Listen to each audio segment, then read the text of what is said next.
어제 나온 KBS 서울시장 여론조사 보겠습니다. 민주당 정원호 후보 42%, 국민의힘 오세훈 후보 36%, 6%포인트 차이 오차 범위 내의 접전입니다.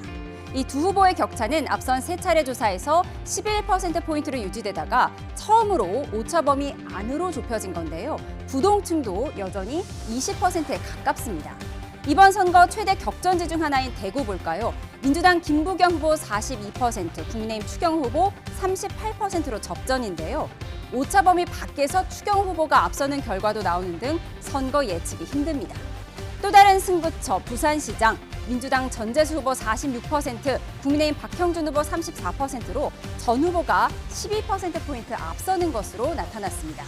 3파전이 치러지는 부산 북갑 보궐선거, 오늘 나온 부산 MBC 조사에서는 한동훈, 하정우 두 후보가 오차 범위 내에 접전을 벌이고 있습니다. 오늘 유난히 이 부산의 시선이 쏠리는 이후 바로 전현직 대통령의 방문 때문입니다. 영상 보고 와서 대담 시작합니다.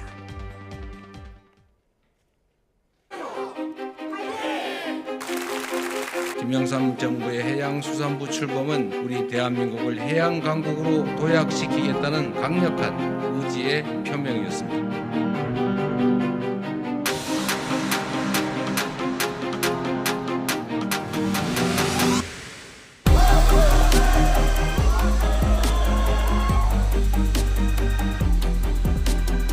박근혜 대통령이 저는 가장 강력한 상징성을 갖고 있다고 보고 보수결집이라고 하는 그 과제에는 상당한 도움이 됩니다. 저는 박근혜 대통령이 저렇게라도 좀 다녀주시는 게 좀 도움이 될 거라고 보고 있습니다. 촛불 운동으로 하겠다는 대통령이 근데 촛불이 모르게 돌아다니고 있는 것이 2011년 이전의 상황에서 나온 얘기였어요. 역량을 발휘하기는 힘들 거라고 봐요.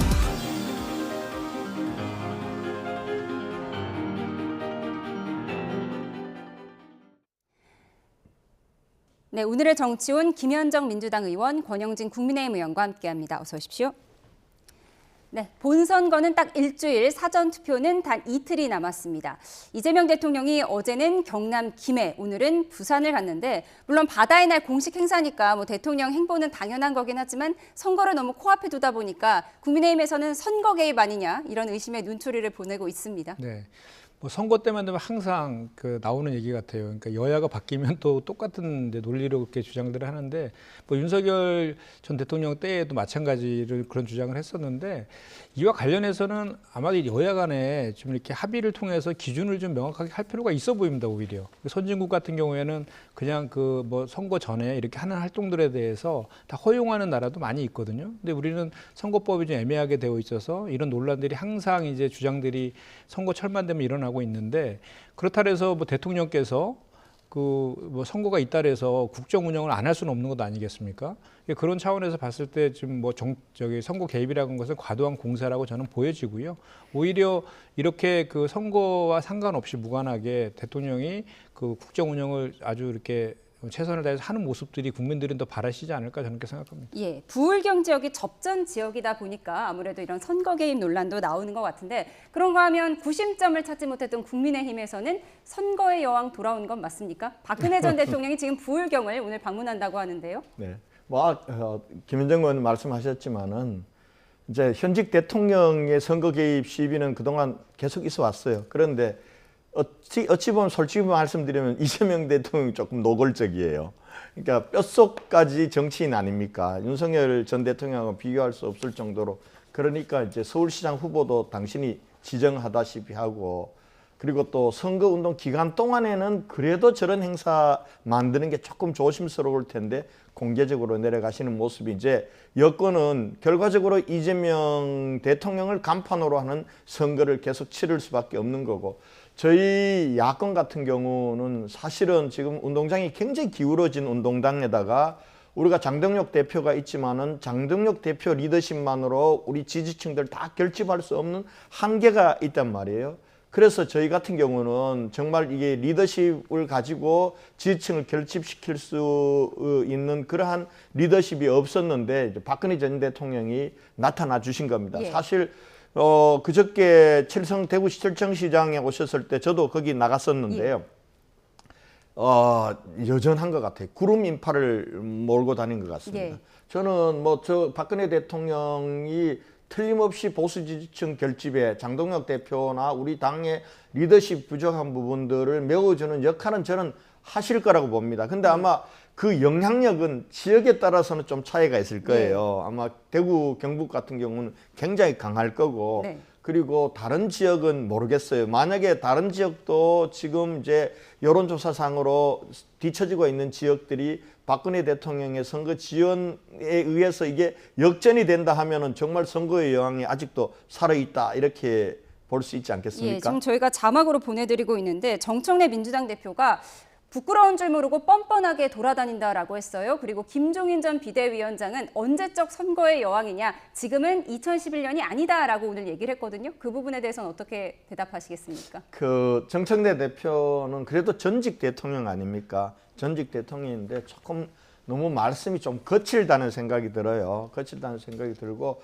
물론 저희들도 그렇게 볼 수도 있습니다. 이제는 박근혜 대통령이 한 정파의 이 지도자라기보다는 국민 통합의 지도자로 이렇게 남으셨으면 좋을 텐데 우리 당이 지금 우리 보수 진영이 그렇게 절박한 거예요. 이렇게 절박하니까 박근혜 대통령이 지금 건강도 안 좋으십니다. 사실은. 저런 상황 속에서 저렇게 지원을 다시 다니실 수밖에 없는 우리 보수 진영에 그러한 좀 이렇게 현실이 있는 거라 그렇게 이해를 했으면 좋겠습니다. 예, 민주당에서는 탄핵당한 대통령이라고 박근혜 전 대통령을 좀 평가절하하고 있긴 한데 어쨌든 대구 지역에서는요. 박근혜 전 대통령 지나간 다음에 좀 추경호 후보가 높게 나오는 여론조사가 나오다 보니까 이거 효과 있는 것 아니냐 이런 얘기도 나와요. 김부겸 후보 입장에서는 어떤 생각일까요?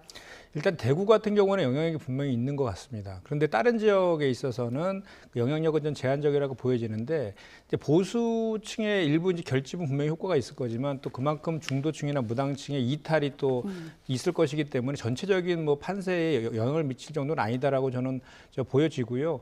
그리고 이제 박근혜 전 대통령 같은 경우는 2017년도에 탄핵당하신 분 맞잖아요. 그리고 이제 10년 만에 지금 다시 이렇게 선거판에 소환을 하고 있는 것인데 그렇게 그 탄핵당한 대통령까지 소환해서 이렇게 치를 정도로 국민의힘의 선거 판세가 이렇게 그 급한가 절박한가 이런 생각도 들고 어차피 지금 양당의 지지층의 결집은 계속 이루어지고 있거든요. 근데 저렇게 보수의 결집도 아직 100%다 되지 않았다라는 판단 때문에 이렇게 소환을 하시는지 모르겠는데 전체적인 그 판세 영향은 저는 오히려 역효과가 더 많이 날 것이다라는 생각이 들고요. 그리고 이제 조금 전에 우리 권 의원님께서 우리 정청래 대표 비판하셨는데 네. 장동혁 대표는 현직 대통령한테요.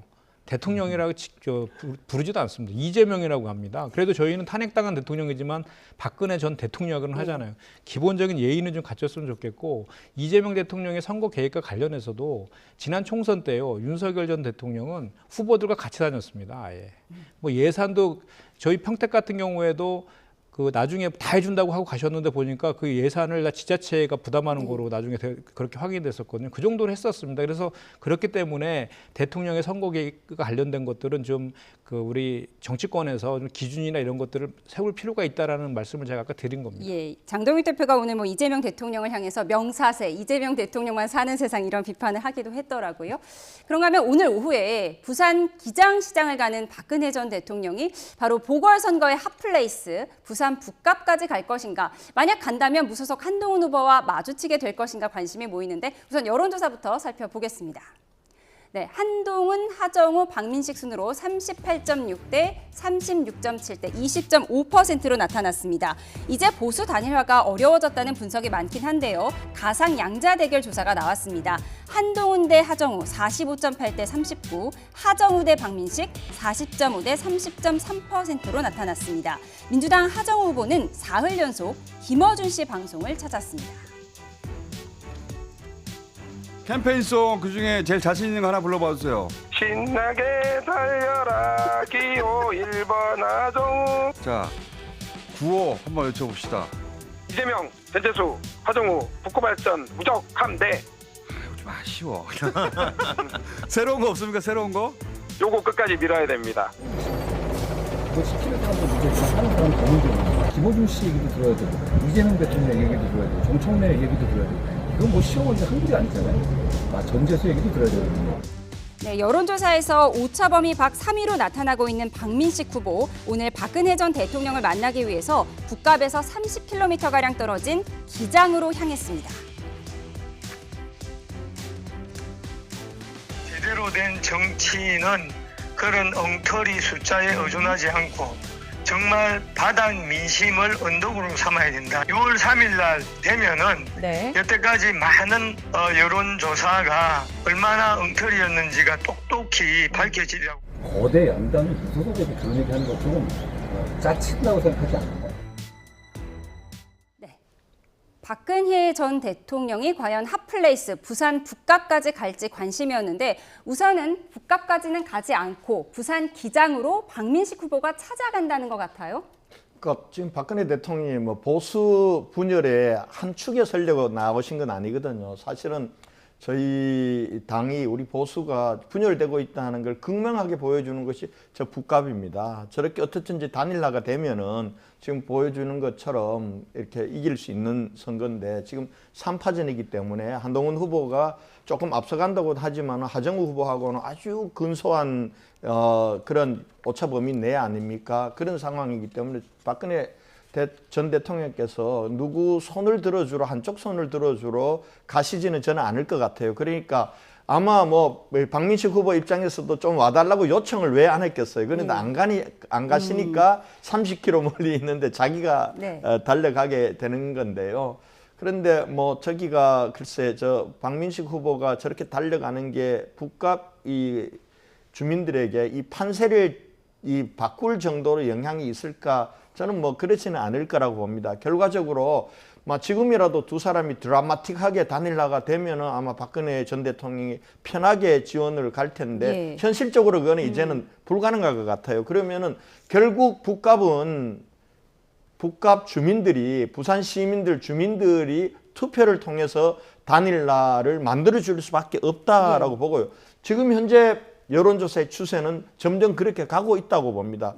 그렇게 예측을 해야 되지 않을까 싶고요. 하정우 후보 같은 경우는 제가 보건대는 저분이 저 AI 미래기획수석으로 계속 있었으면은 좋았을 법했어요. 그런데 국회의원 선출직 후보자로서는 저는 준비가 안 돼 있는 것 같아요. 그러니까 예를 들면은 처음에 이제 상인들하고 악수하고 손 터는 것부터 시작해서 주식 문제를 처리하는 방식이나 또 김어준 씨가 노래 부르라고 한다고 얼른 저 목이 다 쉬어가면서 부르는 것까지를 보면서 아 저분이 정말 선거 준비가 안 됐구나. 아마 그럴 때 진짜 김현정 의원님 같이 코디네이터가 제대로 된 코디네이터가 있으면은 괜찮았을 텐데 그게 없다 보니까 제가 볼 때 김어준 손 벌리는 것도 제가 볼 땐 좀 패착이라고 봐요. 그런 면에서 하정우 후보가 지금 자력으로 뭔가를 뒤엎기는 쉽지 않는 추세 아닐까 이렇게 전망을 합니다. 김어준 씨가 하정우 후보에게 노래 한번 해봐라 하니까 노래하고 구호 한번 외쳐봐라 하니까 구호 외쳐보고 이 모습에 대해서 김현정 의원님이 코디네이터라면 그렇게 하지 않았을 것이다. 이런 분석을 주셨습니다. 근데 후보가 선거 이제 한 7일밖에 안 남은 상태에서 본인을 홍보하는 로고송을 부르라는데 그 뭐 못 볼 이유가 뭐가 있습니까? 그리고 저기 한동훈 후보가 그거 갖고 또 지적을 막 하던데 본인 표현대로 그런 거 좀 사소한 거 갖고 좀 짜치게 좀 안 했으면 좋겠다. 이 말씀을 좀 드리고 지금 사실 한 표가 얼마나 중요합니까? 그래서 지금 뭐 부산시장 후보인 박형준 후보도 정체성을 상실해 버렸잖아요. 처음에 합리적 보수 지향하다가 뭐 강성 구구층 다 데려다가 지금 같이 막 선대위에 다 합류시키고 막 이러고 있는 그런 상황 아닙니까? 그래서 지금 한 표 한 표가 중요하니까 절박하게 지금 다 뭐 이제 하고 있는 그런 상황인 것 같은데 부산 북구 관련해서는 저는 단일화는 이제 힘들어질 거 아닙니까? 그런데도 불구하고 박민식 후보가 여전히 20% 정도는 득표를 계속 하고 있거든, 견고하게. 근데 이제 추세상으로는 지금 한동훈 후보가 이제 올라가고 있는 상승 추세는 분명히 맞는데, 그럼 그러면 3자 구도에서 당선이 될 것인가는 별개의 문제라고 저는 보여지거든요. 왜냐하면 지금 저희가 이제 하정우 후보 같은 경우에는 40% 중반 정도는 득표가 충분히 가능하다고 보여지거든요. 그러면 20%를 박민식 후보가 선점한 상태에서 40% 이상 득표한다는 것은 현실적으로 쉽지 않다. 그렇기 때문에 북구갑에서 뭐 그 한동훈 후보의 선전의 그 흐름은 이제 보이고 있지만 최종적으로는 하정우 후보가 당선될 가능성이 높아 보인다라는 거 저는 생각을 하고, 다만 우리 권 의원님 말씀하신 것처럼 하정우 후보가 본인의 장점을 지금 잘 못 살리고 있는 측면이 있어요. 본인의 장점은 정권 참신하고 AI 전문가잖아요. 그리고 부산 출신이고 그와 관련된 많은 그 부산의 미래라든지 AI에 접목된 그런 정책들을 좀 중점적으로 더 어필할 필요가 있겠다, 이런 말씀을 좀 드리고 싶고요. 그렇게 한다라고 하면 뭐 전재수 후보의 조직 표들이 나중에 결국은 다 우리 하정우 후보한테 수렴이 될 것이라고 좀 보여져서 그 이재명 대통령과 전재수 후보 그리고 하정우 후보 이 3자 간의 시너지 효과를 통해서 부산과 북구 갑을 발전시킬 수 있다라는 것을 잘 앞으로 어필할 필요가 있겠다라는 생각은 듭니다. 네, 여론조사 말씀을 하셨는데 지금 박민식 후보 쪽에서는 여론조사 표본이 오염돼 있다고 했거든요. 조금 뭐 정치권에서 후보들이나 정치인들은 자기가 유리하게 나오는 거는 아주 정확한 거라 그리고 자기가 불리하게 나오면은 표본이 오염돼 있다, 그리고 가표집돼 있다, 이렇게 얘기할 수밖에 없는 것 같아요. 근데 이게 여론조사라는 건 정확하게 민심을 그렇게 읽는 게 아니라 추세를 읽는 거거든요. 추세를 놓고 보면은 3강 구도에서 점점적으로 이 박민식 후보는 좀 빠지고 한동훈 후보가 치고 올라오면서 이제는 하정우 후보를 조금 제치고 오차범위 내에서라도 앞서는 걸로 가는 추세선은 틀림없는 것 같습니다. 이 추세선이 계속 유지되느냐, 결국은 이 추세선대로 이 투표장에 이렇게 나가느냐, 이 부분들은 조금 지켜봐야 되겠지만은 추세는 한동훈이 계속해서 올라가고 박민식은 빠지면서 정체되는, 그래서 하정우, 한동훈 양강 구도로 형성되는 것만은 틀림없는 것 같아요. 예, 부산으로 쏠린 시선 살펴봤습니다. 그런가 하면 서울 중심부에서 발생한 고가차도 붕괴 사고에 서울시장 후보들은 선거운동을 즉각 중단하고 사고 현장을 찾았는데요. 각 당은 요란한 유세나 언행을 자제하라고 공지했는데 예상치 않은 돌발 발언도 나왔습니다. 희생자가 최소화되고 구조가 빨리 완료되기를 바라는 마음입니다. 그 마음으로 지금 달려왔고, 직무가 정지되어 있지만 현직 시장으로서 정말 깊은 책임감을 느낍니다. 유가족분들께 깊은 위로의 말씀을 드립니다. 요란하게 율동을 하고 요구성을 크게 들고 선거 운동은 자제해 주실 것을 부탁드립니다. 희생된 분들의 명복을 빌고 깊이 애도하는 마음으로 다 같이 묵념을 하고 오늘 공개회의를 마치겠습니다. 네, 여야 모두 과도한 율동과 로고송, 정쟁성 표현이나 자극적 발언도 금지하는 기강 단속에 나섰지만 민주당 김동아 의원은 사고 현장에서 웃음 짓는 영상이 공개돼 논란이 됐고요. 최현일 의원은 이번 사고가 오세훈 후보의 안전 불감증에 나온 예고된 참사라는 핑계성 SNS 글을 올렸다가 빠르게 삭제했습니다. 국민의힘 박강수 마포구청장 후보는 이 발언을 했다가 사과했습니다. 우리 마포 4년 동안 한 건도 큰 안전사고가 발생하지 않았다는 거 자랑하고 싶습니다. 네, 어제 나온 KBS 서울시장 여론조사 보면서 좀 얘기를 나눠보겠습니다. 정원호 후보 42% 대 오세훈 후보 36%. 두 후보 간 격차가 6%포인트로 오차범위 내 접전입니다. 사실 오세훈 후보가 추격하는 와중에 이 불의의 사고가 발생하면서 유세가 중단된 상황이에요. 네, 그렇습니다. 그러니까 지금 두 후보 간의 격차가 이제 좁혀지고 있는 건 사실인데, 그렇다 해서 저희 그 정원호 후보가 유리한 구도나 추세가 이렇게 꺾이지는 않았거든요. 그래서 저 추세는 유지될 것이라고 생각하고, 이제 이 사고가 났는데 이 사고가 사실은 그 오세훈 그 시장 시절에 이 그 소소문 고가 관련돼서 안전의 우려들이 몇 차례 이제 벌어졌거든요. 그래서 결국은 이걸 철거하는 것으로 결정해서 하는 과정에서 이런 또 사고가 났었는데, 사실 시정의 가장 기본은 시민들의 생명과 안전을 지키는 것이잖아요. 그럼에도 불구하고 그 오세훈 시장 재임 시절에 많은 안전사고들이 발생한 것도 사실입니다. 그리고 뭐 강남역이 침수되거나 또 싱크홀 붕괴되는 그 사고도 있었고 최근엔 한강버스 논란도 있고 또 삼성역의 철근 누락 관련된 것들이 있지 않습니까? 이런 측면에서 봤을 때 우리 오세훈 후보가 그동안에 안전 불감증적인 그런 태도들은 분명히 이번에 시민들로부터 지탄을 받을 수밖에 없을 것이다라고 좀 생각을 하고 오늘도 또 수서동의 그 배수관에 또 붕괴가 돼갖고 또 사망사고가 연이어 일어났는데 이런 문제들은 정말 시정의 이제 기본적인 문제이다라고 말씀을 드리고 사실 이렇게 이렇게 사고가 났는데 이렇게 선거와 연관해서 이렇게 말씀을 드리는 것들 사실 좀 마음이 좀 그런데 어쨌든 간에 이번 지방선거에 관련해서 서울 시민들은 이제 이런 안전사고와 관련된 것들을 아주 이렇게 주요한 판단의 기준으로 삼지 않을까 이런 생각이 듭니다. 예, 세 분이 돌아가신 안타까운 사고, 선거의 유불리를 따지기가 부적절하다라는 말씀도 같이 해주셨습니다. 그런가 하면 이렇게 역풍을 맞을까 봐 양당 지도부가 말조심시키는 와중에 돌발 발언들이 자꾸 나오는 거예요. 우선 선거로 어수선한 가운데 또 이렇게 세 분이나 소중한 생명이 유명을 달리하셨습니다. 우선 명복을 빌고요. 우리 정치권이 이걸 가지고 상대 후보에게 책임 떠넘기고 그리고 또 선거의 유불리 계산하는 것 자체가 저는 그건 어불성설이라고 봅니다.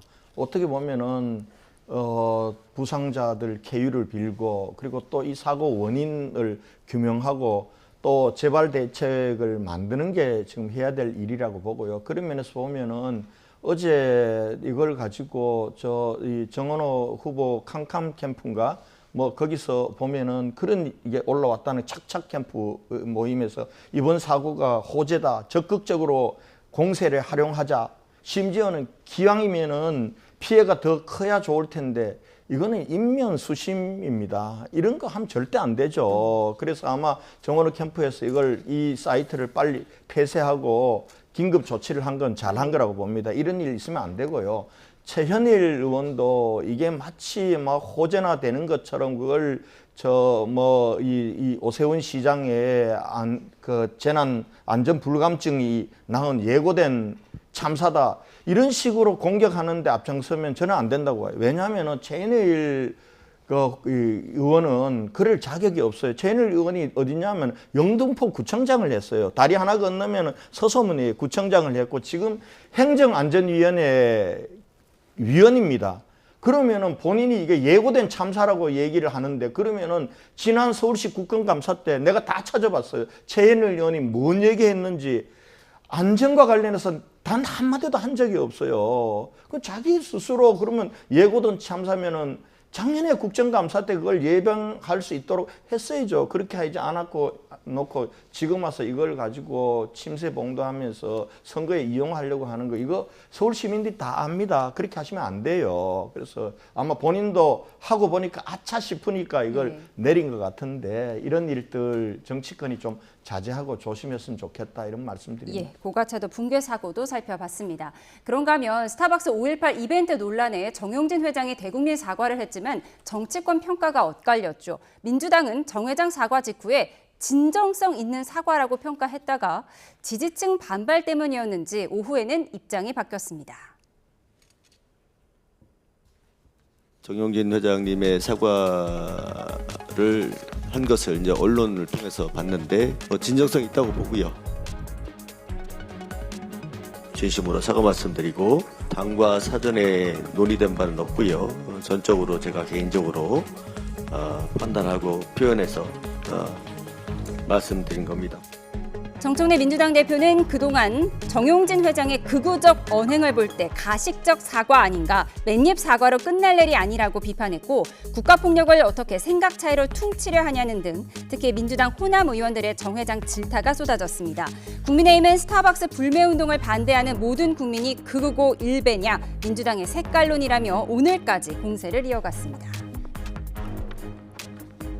민주당이 입틀마 가려면 매번 들고 나오는 색깔론입니다. 딱 개딸 수준의 민주당을 보여주고 있습니다. 네, 스타벅스 논란이 선거 쟁점이 된 상황에서 정용진 회장의 대국민 사과에 대해서 어제 민주당 수석 대변인이 진정성 있게 느껴진다라고 했다가 4시간 만에 그 발언을 사실상 취소했어요. 네. 그러니까 사실 저도 당 이제 대변인을 맡고 있는데 당 대변인은 당의 입장을 전달해야 되거든요. 그런데 어제 이제 선거 관련된 기자회견을 거의 매일 하고 계시거든요. 하는 과정에서 이제 정용진 회장이 사과했다는 것만 듣고 세부적인 내용을 확인하지 않은 채 기자들의 질문에 이제 그렇게 일반적으로 말씀하신 거죠. 그거에 대해서 나중에 이제 그 내용을 확인해 보니까 그런 이제 그 당의 입장이 그런 거를 확인하고 그걸 다시 정정했던 일종의 좀 해프닝이었다고 보여지고요.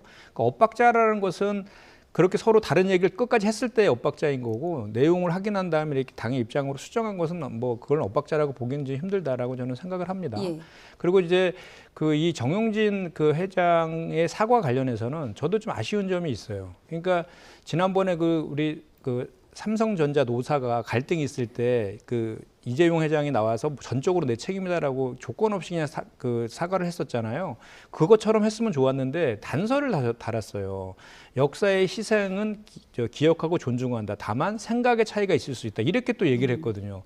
그러면 이게 5.18을 폄훼하고 국가폭력이고 군부 독재의 그런 망령들이 지금 떠오르는 그 역사적인 그 사건에 있어서 생각이 다를 수 있다라는 것은 이것은 반헌법적인 그 개변인 거죠. 그러니까 명확하게 역사적으로 확인된 사실에 대해서는 다른 생각이 있을 수가 없는 거죠. 만약에 그런 논리라고 하면 이런 구구적인 그 마케팅이라든지 또는 그 일배 같은 것들을 정당화시키는 그 기제로 사용될 수가 있는 거잖아요. 그래서 그 측면에서는 좀 아쉬운 측면이 있고, 다만 이제 어쨌든 이제 중요한 것은 향후에 이런 일이 다시 발생하지 않는 재발 방지 대책이라든지 또는 고객의 신뢰를 회복할 수 있는 후속 조치들이 대단히 필요한 그런 상황이고, 더불어민주당에서도 그런 이제 책임 있는 그런 것들을 촉구하는 그런 상황입니다. 그리고 그렇기 때문에 이제는 더 이상 이것들에 대해서 저는 제 개인적인 사견으로는 정치권에서 더 이상 뭐 이거에 관련돼서 더 정쟁화시킬 것은 아니고 이제 그 스타벅스에서 자발적으로 이런 후속 조치들을 해나가는 것들을 봐주는 것이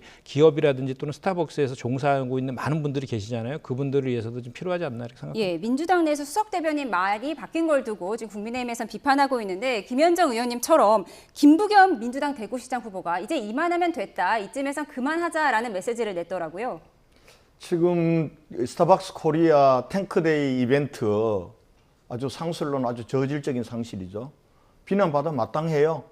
그런데 대통령이 나서고 대표가 나서고 너무 심하지 않나요? 그리고 결과적으로는 지금 그 다음 날 사과문을 냈잖아요. 그리고 사장을 해임했는데도 대통령이 나서고 여당 대표가 나서서 불매운동 선동하고 이러니까 결국 직접 어제는 정용진 회장이 나와서 사과를 했단 말이에요. 그러면은 제가 볼 때는 민주당이 강준현 대변인이 논평이 정확했다고 봐요. 이쯤 됐으면은 진정성을 믿고, 그리고 이제는 시장과 그리고 소비자인 국민들의 판단에 맡기자, 이렇게 가는 게 옳다고 봐요. 근데 이걸 계속 이제 더 끌고 가고 싶은 게 드러나는 거잖아요. 드러나는 거고. 그런데 이제 해석의 문제인데, 김현정 의원님하고 저는 정용진 회장이 했던 생각의 차이라는 걸 5.18에 대한 생각의 차이나 탱크데이 이벤트에 대한 생각의 차이를 얘기한 거로 나는 해석하지 않아요. 지금 이런 상황에서도 그래도 스타벅스 코리아 커피 마시는 게 무슨 문제가 되냐. 나는 스타벅스 코리아에 가서 커피를 마실래. 이런 국민도 있고, 야, 이거는 혼내주기 위해서 스타벅스 코리아에 가면 안 돼. 이 차이가 있다라는 걸 얘기한 거지. 5.18을 폄훼하는 거에 대해서 생각의 차이가 있다라고 한 것 같지는 않는데, 그런데 이걸 이제 민주당 같은 경우는 더 끌고 가야 되니까 맨입 사과다라고 규정을 짓고, 그러면은 결과적으로는 국민들이 볼 때 아니 저 정도 했으면 됐는데 계속 끌고 가는 거는 보면은, 그러면 언제까지 끌고 갈 건가? 그러면 스타벅스 코리아가 문 닫을 때까지? 아니잖아. 그럼 6월 3일 선거 끝날 때까지? 결과적으로는 선거에 이용해서 지지층들 결집하려는 거 아니냐라는 의심을 국민들이 하도록 계속 만든다. 그런 면에서 오직 답답했으면은 김부겸 후보가 이제 그만 좀 하자, 이렇게까지 얘기했겠어요. 이거 민주당 지도부가 새겨 들어야 된다고 생각해요. 이거는 저도 약간 좀 반론 좀 짧게 좀 하겠습니다. 네네. 이게 5.18을 탱크데이라든지 책상 개탁 이 마케팅에 대해서는 대단히 부적절한 것은 다 인정하시잖아요. 그 잘못된 거에서 지적할 수 있는 거예요. 근데 문제는 제가 봤을 땐 그래서 이제 후속 조치들 또 이렇게 나왔다고 좀 보여집니다. 그런데 오히려 더 큰 문제는 국민의힘이에요. 충북도당에서 SNS 통해서 했죠. 거제시장 후보가 이걸 두둔하듯이 샌드위치 먹고 출근하자 이런 식으로 하고 지금도 그 장동혁 대표까지 나서서 인증샷 올리는 이런 것들이 선거에 이용하는 것이죠. 알겠습니다. 스타벅스 논란 짚어봤습니다. 지금까지 김현정 민주당 의원, 권영진 국민의힘 의원 두 분과 짚어봤습니다. 고맙습니다.